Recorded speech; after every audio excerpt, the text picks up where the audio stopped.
The Bourne franchise didn't just redefine action, it set a new gold standard. Gritty, grounded, and unapologetically real, these films rejected CGI excess in favor of breathtaking practical stunts.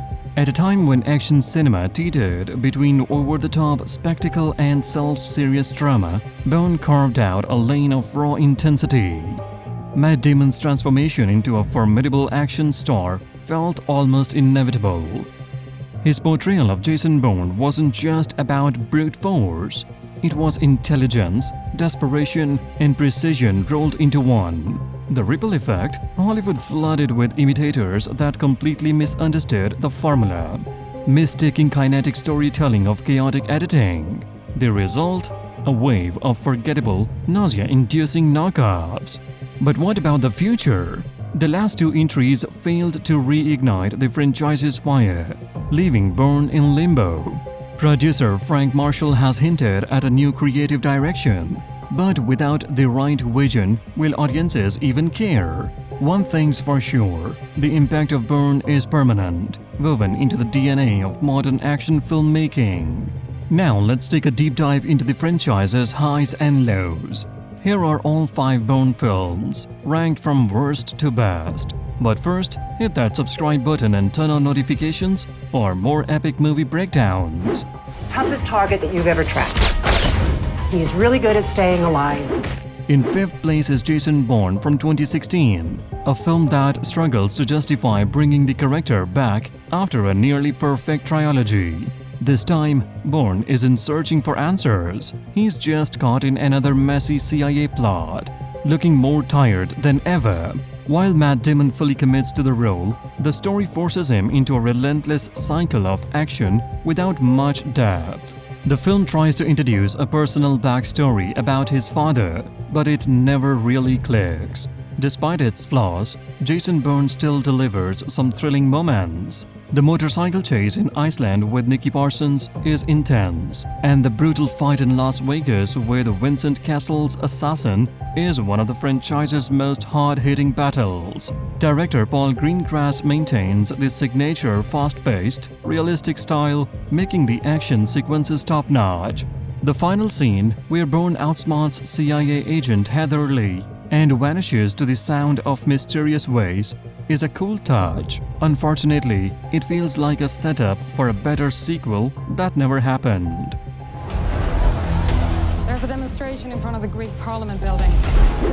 The 4th place is the Bourne Legacy, released in 2012, a film that expands the Bourne universe but struggles with its own identity. Jeremy Renner's Aaron Cross is a capable agent, but his journey feels too familiar, covering the same ground as Jason Bourne's search for answers. Surprisingly, the most engaging dynamic comes from Dr. Marta Shearing, played by Rachel Weisz, who realizes the test subject she once studied is now fighting for survival. Their partnership adds emotional depth, as both are forced to navigate a deadly conspiracy. What the Bourne Legacy does well is showcasing the larger world of Black Ops beyond just one agent. It highlights the terrifying reach of government, military, and pharmaceutical companies, treating soldiers like lab experiments. The action is sleek and intense, from brutal shootouts to a thrilling motorcycle chase in Manila. Edward Norton also delivers a chilling performance as a ruthless intelligence officer pulling the strings. While the film set up fresh ideas for the franchise, the series quickly returned to its original formula, leaving its unique take unexplored. You're asking me to wipe the most valuable assets we've ever put in the field.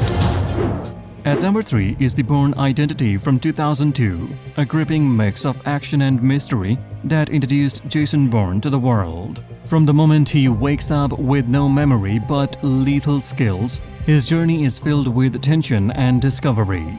Matt Damon's performance captures both vulnerability and intensity as Bourne struggles to understand who he is while being hunted by the CIA. His connection with Mary Kreutz, played by Franca Potente, adds emotional weight, making their bond a rare moment of warmth in his chaotic life. Unlike later films, the Bourne Identity has a more unpredictable energy. Every fight, every chase feels raw and urgent. Doug Liman's direction keeps the action grounded with sudden bursts of violence that feels shocking and real. Whether it's the thrilling car chase through Paris or a brutal apartment fight, every scene serves a purpose. The film's mix of espionage, romance, and self-discovery makes it unique in the franchise, setting the stage for a darker and more intense future while standing strong as a great action thriller on its own.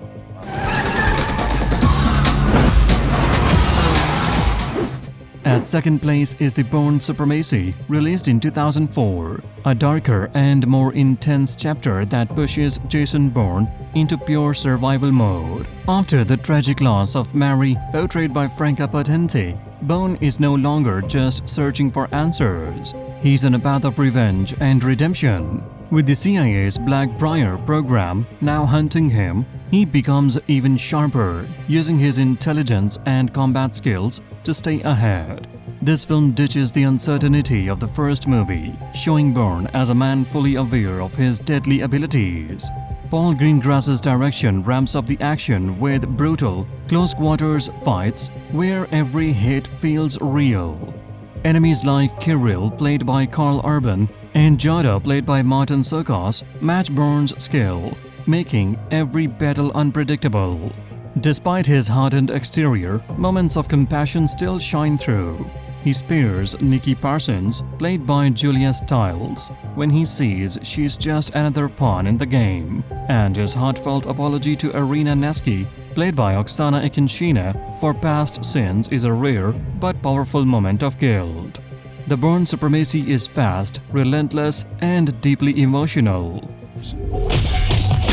He's doing exactly what he said he'd do. He's coming for us. At number 1 is the Bourne Ultimatum from 2007, the perfect conclusion of Jason Bourne's journey, finally revealing the truth behind his past. After years of searching, he uncovers the CIA's brutal brainwashing program, exposing the corruption that turned him into a weapon. The tension is higher than ever, with Nikki Parsons, portrayed by Julia Stiles, playing a crucial role in helping Bourne dismantle Blackbriar, showing she genuinely wants him to find peace. Paul Greengrass takes the action to another level, delivering some of the most intense sequences in the franchise.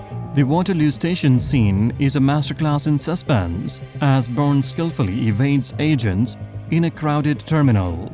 The rooftop chase in Tangrier features one of the most breathtaking stunts, with Bourne leaping between buildings in a seamless, heart-pounding sequence. The New York car chase is bigger and bolder than anything before, a chaotic yet expertly crafted spectacle. In the end, Bourne confronts Paz, played by Edgar Ramirez, challenging him to question his orders, mirroring his own growth from Identity. Smart, emotional, and action-packed, the Bourne Ultimatum is a modern action masterpiece. Toughest target that you've ever tracked. He's really good at staying alive. The Bourne series changed action movies forever, blending intense fights, smart storytelling, and real-world espionage. Each film brought something new, from Bourne's desperate search for answers to his final mission for justice. The franchise set a high standard for grounded, realistic action, inspiring countless imitators but never losing its own identity. Even with its ups and downs, Jason Bourne's journey remains one of the most thrilling in cinema history. Whether you are a longtime fan or a newcomer, these films are a must-watch. If you love movies, subscribe to the Cine Wizard and turn on notifications for more amazing content.